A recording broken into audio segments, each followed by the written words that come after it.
Bumiku Berkah.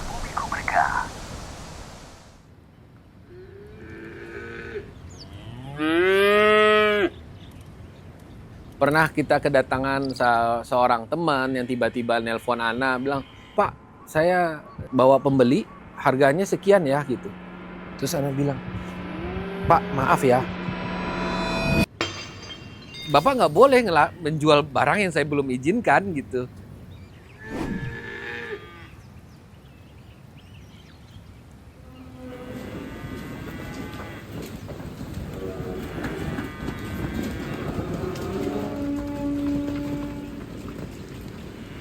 Assalamualaikum warahmatullahi wabarakatuh. Bakara Farm kita dirikan pada tahun 2013, ya kurang lebih 12 tahunan sekian, dan ini mungkin tahun ke-13 kita melayani penyediaan hewan kurban untuk masyarakat Jabodetabek, Jawa Barat dan sekitarnya. Bakara Farm ini kita dirikan qadarallahnya, masya Allah gitu. Adanya permasalahan yang kita nggak bisa selesaikan, akhirnya kita punya idean untuk kenapa sih nggak kita coba untuk bikin peternakan gitu. Bergerak di bidang herbal awalnya gitu. Kita salah satu produsen dan importir dari Habatus Sauda juga di Lantabura Group Depok, kantor kita di Depok gitu ya. Pada masa itu kita kesulitan untuk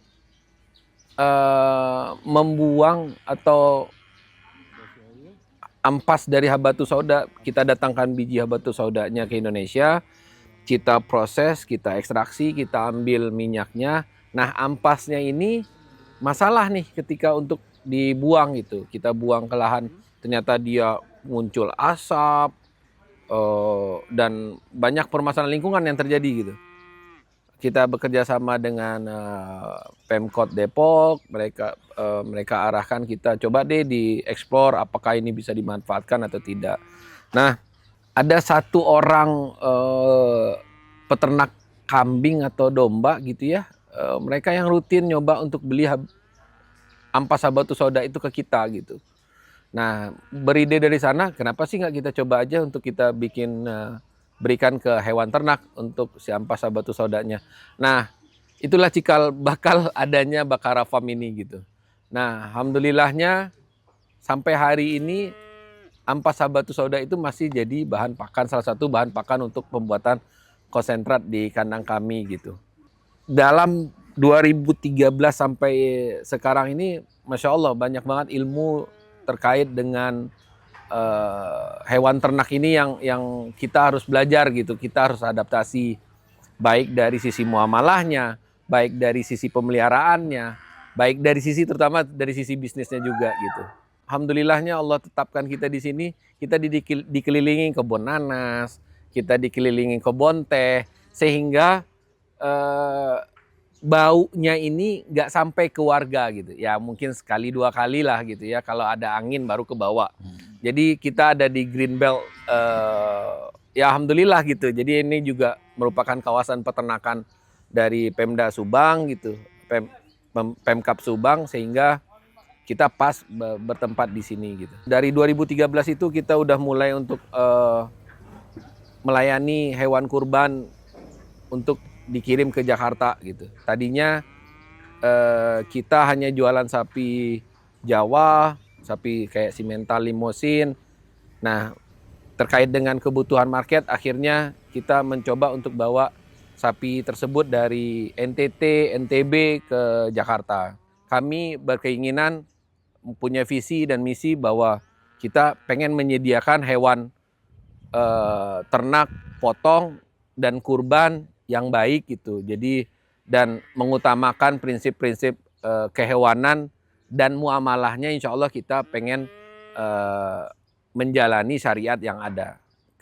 Apa hal yang kita pengen sampaikan di sini juga adalah bagaimana berjual beli hewan kurban gitu. Ternyata banyak fikih-fikihnya yang harus kita lakukan. Pertama, hewan kurban itu udah kita miliki dulu, baru kita bisa jual gitu.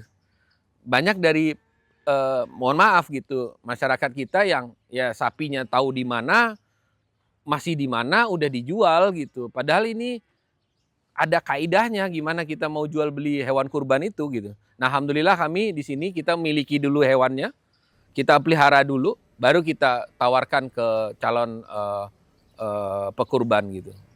Nah, itu poin pertama masalah ketersediaan hewannya. Masalah yang kedua adalah kenapa kita jualannya timbang real sih gitu. Kita pengen ya menurut pendapat kami, mungkin ada pendapat yang lain gitu, mendapatkan kami karena kami tahu bagaimana beternak, bagaimana pertumbuhan ternak, dan salah satu guru kami juga mengingatkan bahwa hati-hati terhadap timbangan karena itu akan bisa jatuh ke goror dan lain sebagainya, ada ketidakjelasan gitu ya. Walaupun ada pendapat yang lain juga gitu. Nah, kami di sini melayani dua. Kalau mau jualan ekoran, jogrokan, kita juga melayani sah aja. Tapi ketika si pembeli nanya timbangannya, kami pasti akan jawab timbangan terakhir gitu. Yang betul dilakukan timbangan. Jadi kami nggak akan jawab kira-kira gitu. Kira-kira sekian lah. Karena kami ini peternak, ketika customer yang datang kira-kira, pasti dia akan percaya dengan omongan saya gitu. Nah, ketika omongan kami ini kita sampaikan, itu akan mempengaruhi pembelian gitu. Makanya kami alhamdulillahnya kita timbang. Jadi sapi yang akan dibeli itu bobotnya kalau 291 ya 291 yang dibayar. Kalau bobotnya 315 ya 315 gitu. Jadi kita juga pengen menyampaikan ke panitia kurban juga, kalau ada kelebihan, kekurangan disampaikan ke pekurban. Karena itu amanah yang harus dijalankan gitu. Itu selisihnya bukan menjadi keuntungan gitu. Itu yang kita juga coba untuk obrolkan gitu. Kami ini adalah feedlot, penggemukan gitu ya. Bukan pengembang biakan. Ini dua hal yang berbeda. Kita bukan main di breeding, tapi kita main di pengemukannya.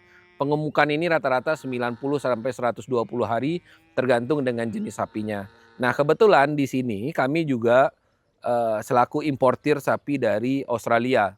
Jadi mungkin nanti kita bisa lihat sapi-sapi yang dari Australia itu karakternya seperti apa, jenis-jenisnya seperti apa.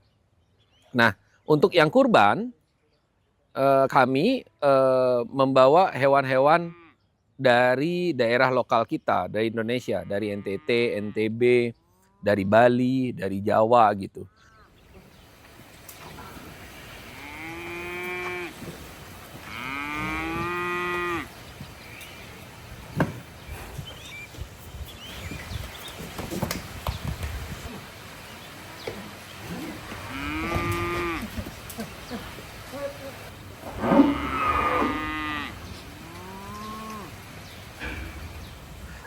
Semenjak tahun 2022, terutama tahun 2002 ya, sebelumnya kami tetap melakukan pengecekan rutin. Tadinya kita hanya kerjasama dengan dinas terkait untuk melakukan cross-check kesehatan sapi secara berkala gitu.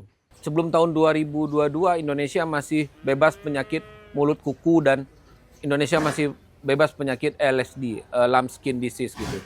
Nah, semenjak qadarallahnya semenjak tahun 2022, Indonesia dinyatakan sebagai endemik daerah terjangkit penyakit mulut kuku. Nah, semenjak tahun 2022 itu kita melakukan biosecurity total di kandang. Jadi setiap yang masuk di biosecurity dulu, di disinfektan mobilnya, orangnya kita semprot dan lain sebagainya. Terutama untuk wilayah kandang kita sangat selektif, dan kita juga sangat selektif terkait dengan membeli asalan sapi, daerah-daerah asal bakalan gitu. Selanjutnya setelah dari eksternalnya kita penerapan biosecurity yang standar, kami juga melakukan cek berkala dengan dokter hewan yang stay di kandang gitu. Alhamdulillah kita punya teman-teman dari UGM yang menjadi dokter hewan di Bakara Muda Perkasa ini. Kita harus mengakui bahwa kita ada di daerah kawasan desa yang mungkin masih jauh dari ilmu, dan alhamdulillah teman-teman yang kerja di semua orang-orang desa sini, tiap pekan kami dari kantor di Depok kita adakan kajian rutin mingguan, membahas kitab tauhid dan lain sebagainya. Sekarang ketika ada kajian di sana di Depok, kita langsung live-kan ke musola kita di sini. Jadi teman-teman yang di sini minimal sepekan sekali mereka belajar terkait dengan agama gitu. Selanjutnya kita nerapin sholat 5 waktunya di sini wajib. Itu hal-hal sederhana yang kita terapkan, dan yang paling penting ya jangan sampai meminta kepada selain Allah gitu di sini. Apapun hasilnya ya takdir qadarullah ma syafa'al, yang kita terapkan, yakinkan ke teman-teman, kita pelihara sapinya sebaik mungkin, kita beri pakan yang baik, kita jaga kesehatannya, hasilnya kita serahkan sama Allah gitu. Nah, itu yang kita terapkan di sini. Termasuk dengan bagaimana cara kita menjual sapinya keluar pun gitu. Menarik sedikit cerita ya, buat mungkin jadi manfaat ke bersama gitu ya. Pernah kita kedatangan seorang teman yang tiba-tiba nelpon Ana bilang, Pak, saya bawa pembeli, harganya sekian ya gitu. Terus Ana bilang, Pak, maaf ya, saya belum kenal dengan Bapak. Mungkin Bapak dapat nomor telepon saya dari siapa, saya nggak tahu. Tapi Bapak telepon saya, Bapak bawa customer, Bapak udah izin belum untuk menjualkan barang saya? Oh, harus gitu ya? Nah, Bapak kan saudara saya, semua muslim. Yang ini biarkan saya yang handle customernya, cuman nanti berapa rizik Bapak dari Allah, lewat saya berapa nantinya ya, jangan Bapak akadkan ke saya gitu. Karena Bapak nggak boleh menjual barang yang saya belum izinkan gitu. Jadi itu masih banyak kita temuin gitu. Nah, kita juga dalam prinsip muamalahnya coba kita sampaikan juga kepada teman-teman. Dulu orang ngelihat sapi itu cukup dengan giginya. Itu menandakan dia udah poel 2. Betul gitu ya. Benar umurnya. Tapi tidak semua juga sapi yang bobotnya udah 300-400 kilo itu dia sudah poel gitu. Bisa jadi dia belum poel, bisa jadi dia udah 2 tahun umurnya gitu. Jadi penetapan umur 2 tahun itu kalau kita meyakini bahwa pertama dengan poel, yang kedua kita meyakini kalau di daerah NTT terutama di Waingapu itu ada buku sapi namanya. Jadi itu sapi lahirnya kapan, itu ada semuanya. Kalau kita mau jeli membelinya, kita pasti akan tahu itu sapinya lahirnya tahun kapan dan lain sebagainya.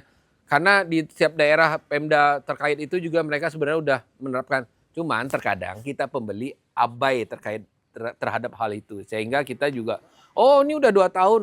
Ya lagi-lagi jangan deh pakai asumsi gitu. Kita lihat aja datanya. Oh, kalau untuk memperkuat asumsi dengan poel ya nggak apa-apa gitu.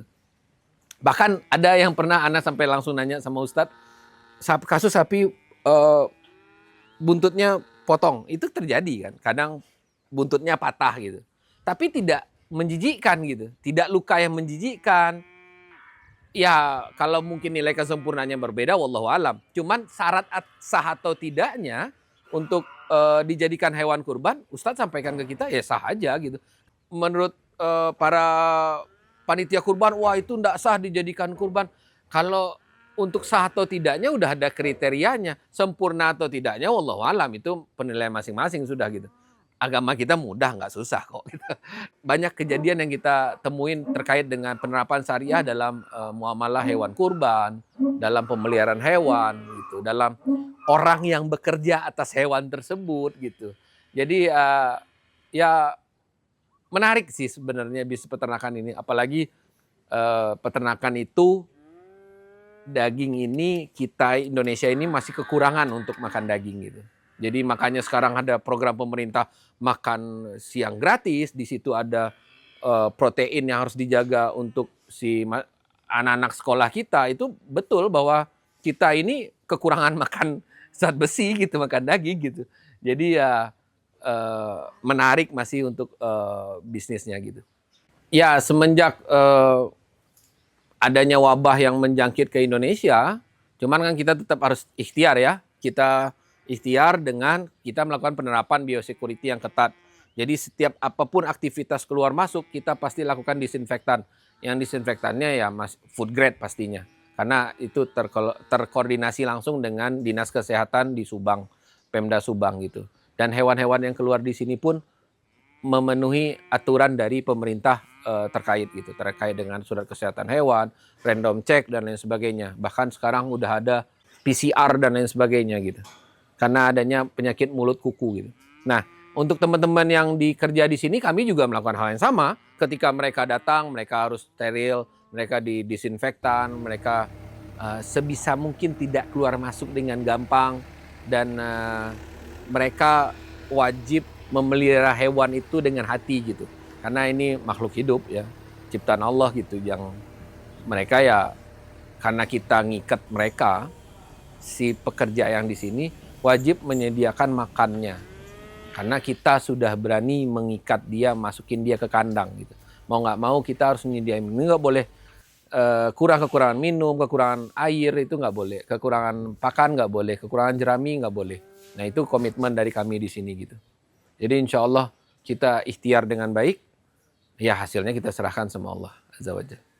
Jadi kami di sini dalam penjualannya menerapkan dua ya. Pertama, untuk sapi potong harian kita jual ke RPH terdekat. Sistem yang kami lakukan distribusi dari sini adalah sapinya kita timbang di sini, nanti biasanya para pembeli yang datang dari RPH tersebut yang menjemput, nimbang, bayar, jalan gitu. Jadi sapinya kita transaksinya di sini gitu. RPH yang kita tuju itu sudah masuk dalam audit SKAS-nya si Australia, karena itu untuk yang sapi potong, karena Australia menyaratkan itu.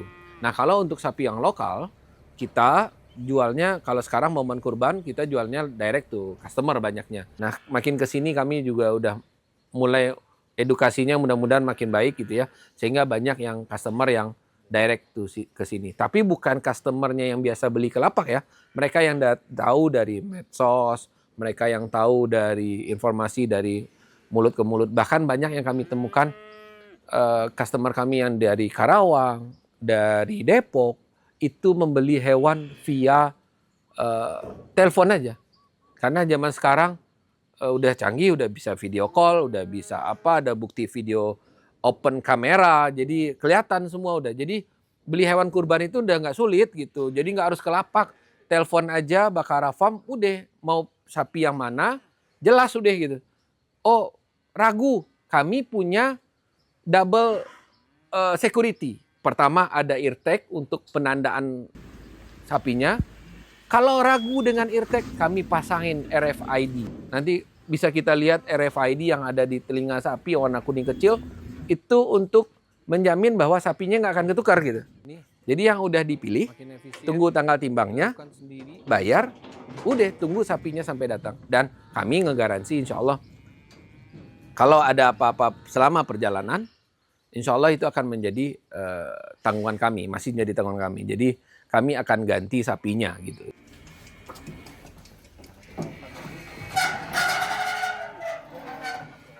Kami jual timbang itu kita timbang real sapinya, harga tersebut udah include pengiriman ke Jabodetabek, Jawa Barat dan sekitarnya. Kami kirim ke Cirebon, kami kirim ke Pulau Seribu bahkan pernah. Jadi insya Allah kami udah punya jaringan di sana gitu. Kami menyediakan sapi dari bobot kecil insya Allah cukup syarat gitu ya. Dari bobot 200 kiloan up. Kalau dikali ya mulai dari sapi 16 juta, 15 juta kami juga ada insya Allah gitu ya. Sampai ada yang 1 ton juga ada gitu. Jadi kita mau beli dengan cara jogrok ekoran hayu, mau beli dengan timbangan pun kami ready gitu. Jadi kami open untuk akad yang mana yang mau dipilih. Kalau akadnya adalah akad ekoran, kami akan menyampaikan bobot terakhir kapan pernah kami timbang. Kalau datanya belum ada kami timbang, ya wallahu alam, silahkan saksikan sendiri sapinya. Itu bentuknya bisa kita video call, kita ukur tingginya juga boleh. Tapi ya kalau ditanya bobotnya saya nggak berani jawab. Karena saya nggak tahu bobotnya pastinya dalam taksiran mata saya pasti akan salah gitu. Nah ini menarik, pengemukan sapi itu adalah ada beberapa dampak ekonomi yang kemanfaatan yang insya Allah Allah titipkan lewat kami ke masyarakat sekitar. Pertama, adanya supplier jerami, rumput, adanya supplier bahan untuk bikin konsentratnya yaitu bungkil-bungkilan, bungkil sawit, bungkil kelapa, bungkil onggo, kayak onggo gitu ya, ada dedak, mungkin ada beberapa barang impor juga kayak gandum itu kan impor ya, DDGS, dedak jagung itu kita juga kadang masih impor gitu ya. Itu beberapa part yang kita jadikan untuk ransum konsentrat. Terus yang kemudian adanya karyawan yang otomatis ada yang dibutuhkan di kandang, ada yang dibutuhkan untuk bikin pakan, ada yang dibutuhkan untuk kebersihan kandang, ada yang dibutuhkan untuk di kantor, di office, manajemennya, ada yang kesehatan hewannya juga dibutuhkan dokternya gitu. Jadi ini kompleks gitu ya menurut kami. Nah, yang akan kami lakukan ke depannya adalah bagaimana kotorannya itu bisa bermanfaat juga. Yang sampai sekarang kami memang belum memanfaatkan. Kami masih berikan dalam bentuk basah ke sekitar masyarakat. Kadang itu jadi masalah juga kalau nggak dikelola dengan baik. Insya Allah ke depannya bismillah kami akan melakukan proses pengolahan kotoran gitu. Sehingga ada lagi nilai kemanfaatan dari pengolahan kotoran tersebut. Itu bisa dijadikan bahan pupuk kompos, pupuk kandang, dan bermanfaat insya Allah. Yang kami lihat menjadi tantangan terdepannya adalah persaingan harga gitu ya pertama, terus shiftingnya kebutuhan masyarakat dari tadinya daging segar menjadi daging frozen. Nah itu kita harus akui bahwa berdasarkan data pun kita bisa baca ada shifting market dari frozen food sangat marak sekarang gitu ya. Nah itu jadi tantangan tersendiri. Cuman bagi kita ya solusinya kita mengukur nilai ekonomisnya bisnis ini, kapasitasnya di berapa. Kita juga nggak akan terburu-buru untuk menaikkan kapasitas dan lain sebagainya. Sehingga efisien biaya itu kita bisa dapatkan. Ketika kita bisa efisien di pakan, di biaya, dan maksimal di produktivitas, insya Allah harga kita bisa bersaing dengan market yang lain gitu. Nah, kami Bakara Farm juga masih punya cita-cita bagaimana kita bisa menghasilkan produk end to market yang kita pengen harapkan gitu ya. Karena zamannya disubsidi dari pasar becek, pasar modern, sekarang udah pasar online. Apa aja daging pun udah dijual secara online sekarang. Nah, itu yang kita juga akan mencoba untuk mengikuti pasar yang terjadi, perubahan pasar yang terjadi sekarang. Karena sekarang ada produk yang ready to eat, ada yang ready to cook gitu. Jadi insya Allah kita akan ke arah sana ke depan insya Allah.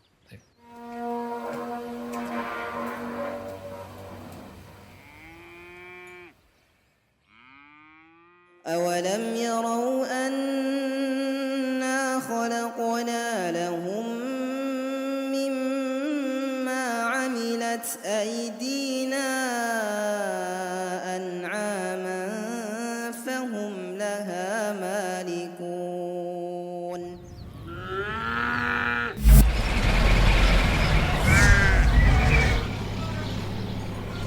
Bumiku Berkah